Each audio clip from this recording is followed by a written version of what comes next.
اور ہے۔ الحمدللہ رب العالمین والصلاة والسلام علی سید الانبیاء والمرسلین، اما بعد فاعوذ باللہ من الشیطان الرجیم، بسم اللہ الرحمن الرحیم۔ الحمدللہ حضرت یوسف علیہ السلام کا تذکرہ چل رہا تھا اور ہم یہاں تک پہنچے تھے کہ آپ کو زلیخا نے بہت سی عورتیں جمع کر کے ان کے سامنے پیش کیا، تو ان عورتوں نے بھی آپ کے حسن و جمال کو دیکھ کر اس بات کو مانا کہ زلیخا کی وارفتگی بیجا نہیں ہے، واقعی اس قابل ہیں کہ ان کی طرف دل مائل ہوا جائے۔ تو ان عورتوں نے بھی مختلف طریقے سے گناہ کی پیشکش کی، تو حضرت یوسف علیہ السلام نے اللہ تبارک و تعالیٰ کی بارگاہ میں درخواست پیش کی کہ یا رب کریم، میں قید خانے میں چلا جانا اس سے کہیں زیادہ محبوب رکھتا ہوں کہ ان عورتوں کی دعوت کو قبول کروں۔ اے میرے رب، تو مجھے ان سے بچا، اگر تو نہیں بچائے گا تو میرا دل بھی ان کی طرف مائل ہو جائے گا۔ تو لہٰذا اس پر ہم کلام کر رہے تھے کہ دیانت دار لوگوں کا ہمیشہ یہ طریقہ رہا ہے، جو اللہ تبارک و تعالیٰ کے مقرب بندے ہوتے ہیں، کہ وہ گناہ کی طرف مائل نہیں ہوتے، چاہے اس کے مائل نہ ہونے کی بنا پر انہیں کتنی ہی اذیتوں اور تکلیفوں کا سامنا کیوں نہ کرنا پڑے۔ تو ہم یہ ان لوگوں کو پہلے کل ہم سمجھا رہے تھے کہ جو اپنے قریبی رشتہ داروں کو، ایسے لوگ جو دیانتداری سے زندگی گزارنے کی کوشش کرتے ہیں لیکن ایسے محکموں میں بعض اوقات وہ ہوتے ہیں کہ جہاں بھاری رشوت لی جا سکتی ہے اور ٹھیک ٹھاک کمایا جا سکتا ہے، تو وہ زیادہ اس کو تانا زنی کرتے ہیں کہ تم بڑے شریف بنتے ہو، اس دور کے اندر کوئی ایمانداری کا دور ہے، دیانتداری سے کوئی پیٹ بھرتا ہے کسی کا،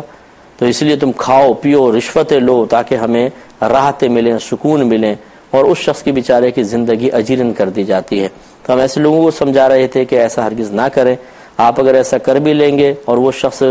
حرام مال لایا بھی، اتنا ہی ملے گا جتنا اللہ نے آپ کی قسمت میں لکھا ہے، اس سے زیادہ آپ کو نہیں مل سکتا ہے۔ اور اس کے برعکس اگر آپ ان کے ساتھ تعاون کریں اور وقتی مشقت کو برداشت کر لیں تو میدان معاشر میں بڑی راحت ہے۔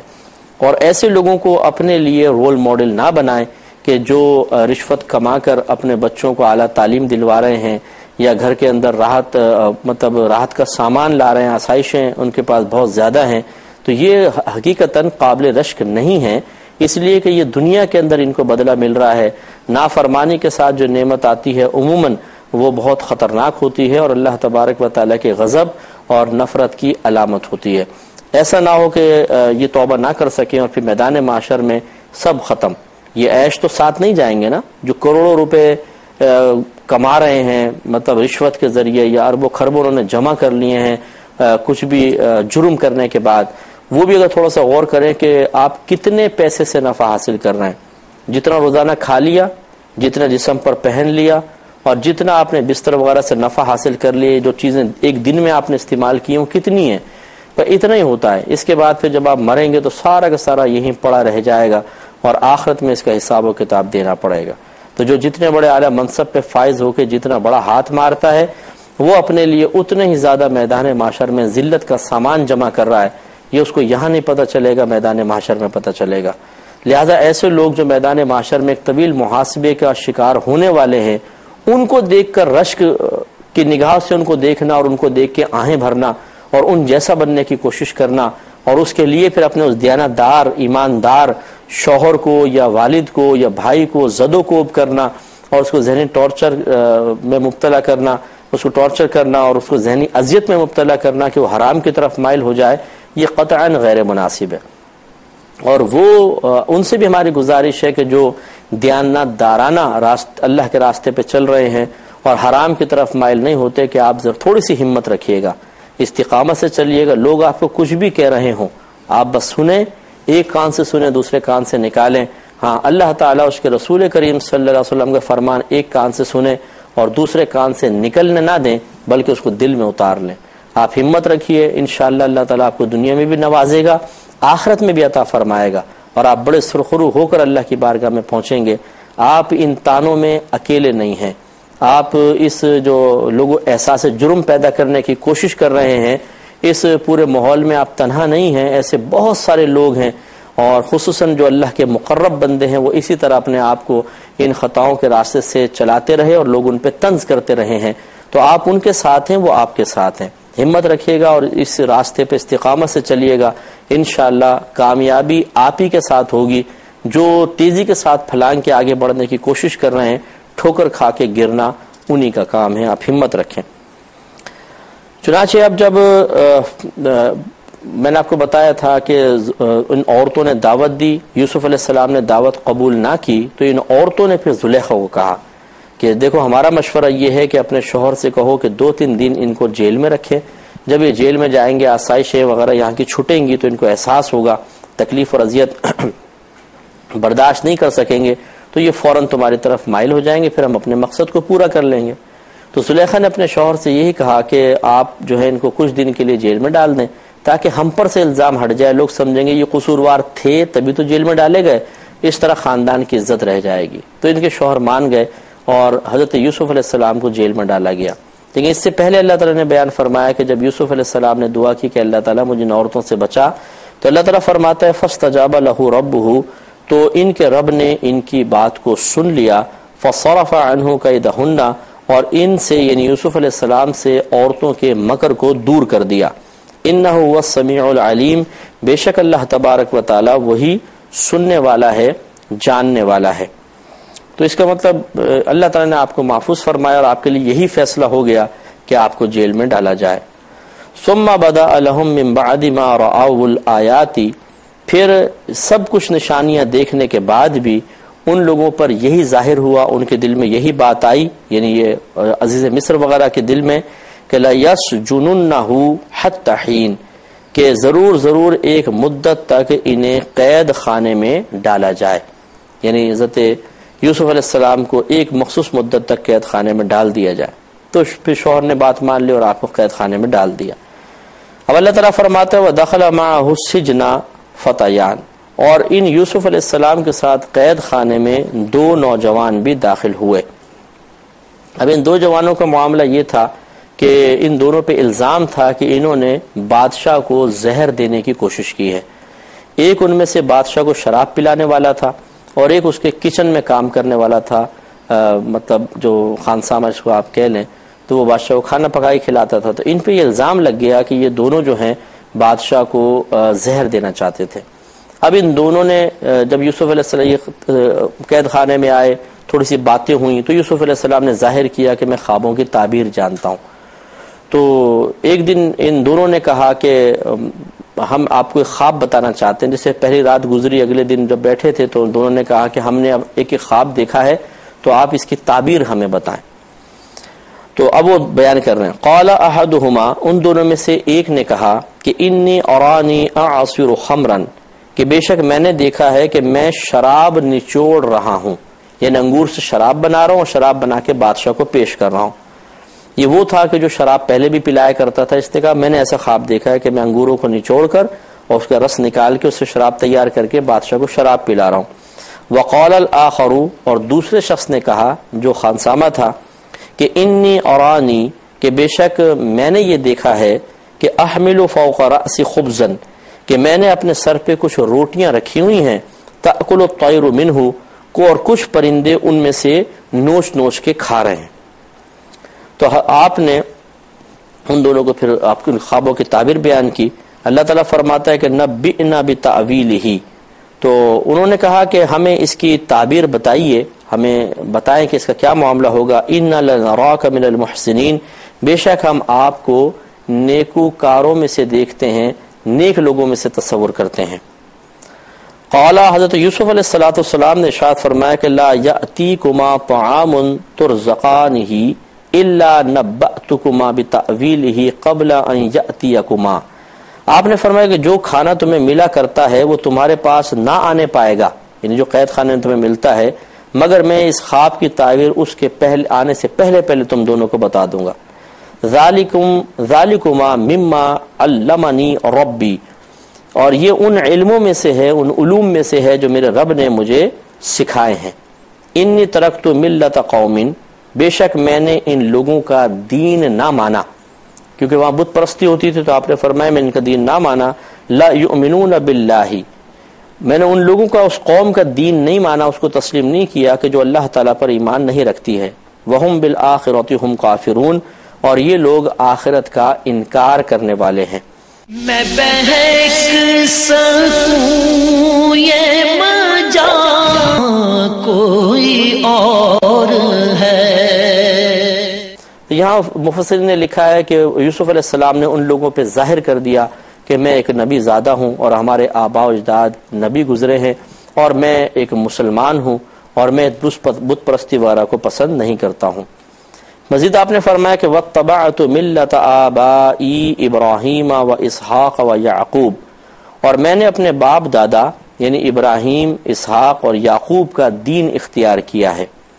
ما کان لنا ان نشرک باللہ من شیء، اور ہمارے لیے بالکل یہ جائز نہیں ہے کہ ہم کسی بھی شے کو اللہ تبارک و تعالی کا شریک ٹھہرائیں۔ ذالک من فضل اللہ علینا وعلی الناس ولکن اکثر الناس لا یشکرون، یہ اللہ کا ایک فضل ہے ہم پر اور لوگوں پر، مگر اکثر لوگ شکر نہیں کرتے ہیں۔ اس کے بعد پھر آپ نے دونوں ان کو خوابوں کی تعبیر بیان فرمائی، اور آپ نے اس شراب والے کو تو یہ کہا جس نے دیکھا تھا کہ میں بادشاہ کو شراب بنا کے پلا رہا ہوں، تو آپ نے فرمایا کہ اس نے کہا کہ میں نے 3 دفعہ یہ منظر دیکھا ہے، تو آپ نے فرمایا کہ بس 3 دن تک تم یہاں پر رہو گے اور اس کے بعد تم الزام سے، زہر پلانے والے الزام سے بری کر دیے جاؤ گے اور تمہیں اپنے سابقہ منصب پر بحال کر دیا جائے گا کہ تم بادشاہ کو شراب پلا رہے ہوگے۔ اور دوسرے شخص سے کہا کہ تمہارے ساتھ معاملہ یہ ہوگا کہ تمہیں سولی پہ چڑھایا جائے گا اور پرندے تمہارا گوشت نوچ کر کھائیں گے، گویا کہ اس پر یہ تم پہ الزام ثابت ہو جائے گا۔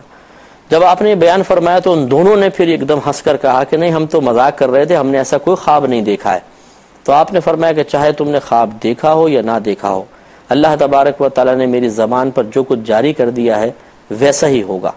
اور پھر یہی ہوا کہ ان دونوں کو نکالا گیا، ایک کو آزاد کیا گیا، ساقی جو تھا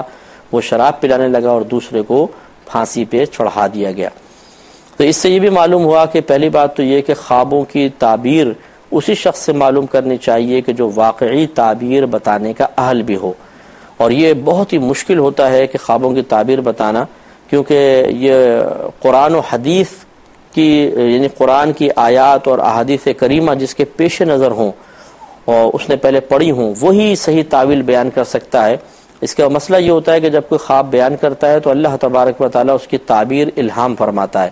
اور اس تعبیر کے لیے یہ قرآن کا علم اور حدیث کا علم بنیاد بنتا ہے کہ تبادل ذہنی فوراً ہوتا ہے کہ اچھا آیت میں ایسا آیا نا تو یوں ہوگا، اس حدیث میں ایسا آیا تو یوں ہوگا، اور پھر انسان بتا سکتا ہے۔ تو یہ بڑی مہارت کا تقاضا کرتا ہے، اسی لیے نبی کریم صلی اللہ علیہ وسلم نے اپنے صحابہ کرام علیہم رضوان میں سے فقط حضرت ابوبکر صدیق رضی اللہ تعالی عنہ کو اجازت مرحمت فرمائی تھی کہ وہ خوابوں کی تعبیر بیان کریں،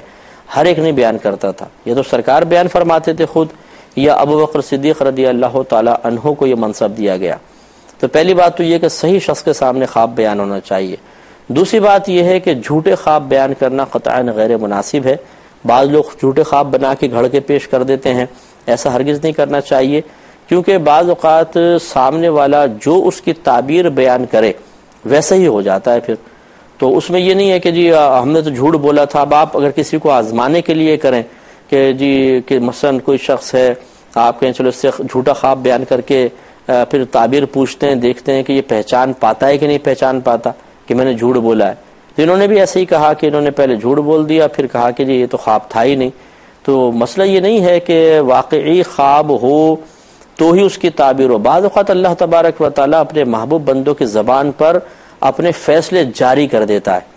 اور وہ فیصلے جب زبان سے ظاہر ہو جاتے ہیں تو اسی کے مطابق ہوتا ہے، پھر خلاف نہیں ہوتا۔ تو ان لوگوں نے تو یہی ثابت کرنا چاہا اور اپنا عذر بیان کیا کہ ہم تو غلط ایسے مذاق کر رہے تھے، لیکن یوسف علیہ السلام نے فرمایا کہ نہیں، جو میں نے بیان کر دیا ویسا ہی ہوگا جو زبان سے نکل گیا۔ اس لیے تھوڑا سا ذرا اس میں احتیاط کرنی چاہیے، اور بالکل قطعی طور پہ مذاق ان معاملات میں نہیں کرنا چاہیے۔ جیسے بعض لوگ جھوٹے استخارے کروا دیتے ہیں کہ ہوتا کچھ بھی نہیں ہے، وہ استخارہ کرواتے ہیں اور بول کے بعد میں کہتے ہیں دیکھا نا کہ ہم نے جھوٹ بولا تھا اور غلط استخارہ کر دیا۔ اس طرح نہیں کرنا چاہیے، خصوصاً اللہ کے نیک بندوں سے۔ ہاں ایسی کوئی جعلی قسم کا ہو،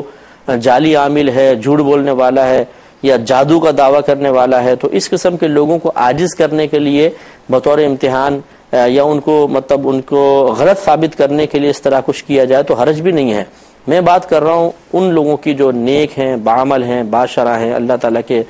مقرب بندے ہیں، دنیا کا کوئی لالچ ان کے دل میں نہیں ہے، وہ اللہ کی رضا کے لیے کام کر رہے ہیں. ان کے ساتھ اس قسم کا مذاق کرنا یہ خود اپنے لیے بڑا خطرناک ہو سکتا ہے، کیونکہ ان کی زبان پر جو جاری ہو گیا بس اوقات پھر ویسا ہی ہو جاتا ہے. تو آپ نے پھر آگے ارشاد فرمایا کہ یا صاحب یا سجنی ارباب متفرقون خیر ام اللہ الواحد القہار، اے میرے قید کے دو ساتھیوں، ذرا ایک بات تو بتاؤ کہ کیا جدا جدا رب اچھے ہیں یا ایک اللہ جو سب پر غالب ہے.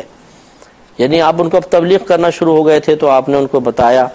سمجھایا ایک بات تو یہ کہ میرے آباء و اجداد انبیاء علیہ السلام ہیں اور میں ان بت پرستی سے بیزار ہوں. اور پھر آپ نے فرمایا کہ یہ بتاؤ کہ ایک اللہ تعالیٰ جو سب پر غالب ہے اس کی عبادت کرنا بہتر ہے یا بہت سارے خدا بنا لینا.